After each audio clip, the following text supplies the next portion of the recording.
এই এই ধরনের বেড প্রিপারেশনের জন্য আমরা নিচের যে বালিটা আছে, নিচের বালিটা রোলিং করে কম্প্যাক্টেড করে নেই।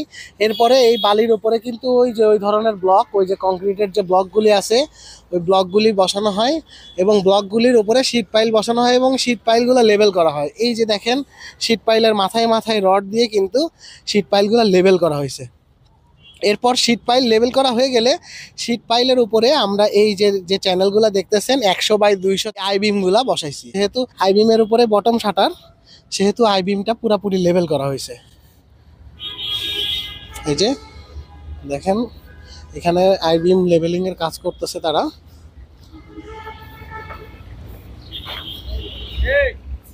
লেভেলে লেভেলে লেভেলে ওই লেভেলে